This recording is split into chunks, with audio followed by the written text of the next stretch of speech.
trabaho. Paano gagawin mo? Pagkatapos, di ba pag naglo-launch out tayo, may mga impact team? Sa amin, kahit impacto, wala dumating. Hindi, naunawaan ko kasi pastor ko. Naunawaan ko may layunin yung pastor ko nung ginawa niyo yun. Alam naman ninyong lahat yun. Na sinabi ni Pastor Sammy, ang pupunta kay Pastor Neil, di! Kaya wala talagang nakadalaw sa amin. Amen. Wala talaga. May purpose. Kaya itong mga taga-Mandaluyong na ito, masama loob namin. Hindi nangyari yun. Pinatawad na ng Mahal namin yung pastor namin. Mahal namin yung aming mother church. No? Pero tingnan nyo mga kapatid ha, pwede na siyang manghingi ng tulong. Binigyan ng asawa ko ng dignidad yung church.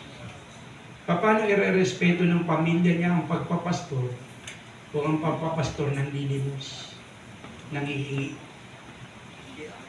No? Paano magyayari?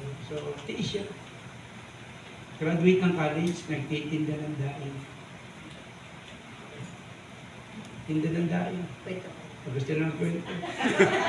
Sabi ko sa inyo kasi sabi ng pag-aaral, pinakamadaldal talaga babae. Kasi noon naman talaga nung bago kami na nagpastor, talagang nag-fill out na ako ng mga papers kasi kinukuha na ako ng mga kapatid ko sa ibang bansa, Australia. Sabi ko, magpapastor ako. Pinili kong magpastor. Ay, ibig ko sabihin, naku, patay, wala na tayo, no retreat, no surrender. Talagang kasi sabi ko, pag tayo nagpastor, tinanggap natin na mag-asawa ng magpastor, di pastora ka, no, kasama na sa hirap sa ginhawa. So, mas pinili ko yon na kaysa magpunta sa ibang bansa na katulad nila ngayon, ando doon sila, sabi ko, kahit wala na kami asin, kahit wala na kami asukal, talagang pilit kong pagtakpan. Alam mo yun?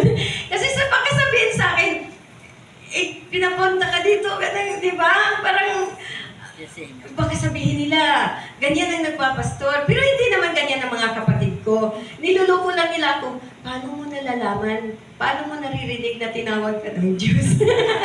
Alam mo yun? Pero sabi ko, basta, nadama ko na magpapastor kami. Tapos, dito sa Pilipinas, tapos sabi niya, sige, wala namang problema. Tapos, yun nga, pininindigan ko talaga yun dahil sabi ko, once nga tinanggap natin na magiging pastora, ay parang yung ikinasal na tayo sa Panginoon, di ba? Ikinasal na tayo sa Diyos. Na kahit, di ba, pag ikasal tayo, for better, for worse, di ba? Ganun din sa pagpapastor. No? Tapos sa kahirapan, dinaanan talaga namin yun as in wala na kami. Tapos wala kaming pangbayad ng building. Tapos na-advance ko na yung suporta nila sa Mother Church galing. Tapos ang daming pinagdaanan pero sabi ko hindi. Sabi nga, sa kahirapan ba, iwanan mo na yung asawa mo? Ganon din ang Panginoon. Sa wala tayo ngayong ulam, iwanan mo ng pagpapastor? Hindi ganon, di ba? Kaya yun nakakatuwa kasi talagang takpan ko yun tapos lagi kong sinasabi pag napunta kami sa Jubilee, kahit wala kaming pera, lagi akong naka-smile, sabi ko gagawin ko na lang sa smile ko. Yung walang-wala kami. Tapos salamat sa Panginoon dahil kahit nangyari sa amin yun, ay pinakita lang ng Diyos yung may purpose ang Panginoon. Pinakita lang kasi ng Diyos na kung gaano siya ka-powerful na maghimala sa buhay namin. No? Kaya salamat sa Panginoon na mas pinili ko talagang magpastor at siguro kung pinili mong mag-abroad, magpunta sa ibang bansa, makakatulong ka sa church pero wala tayong church. Alam mo yun? Or kung nag-abroad tayo, baka yung mga bata na pariwara, alam mo yun?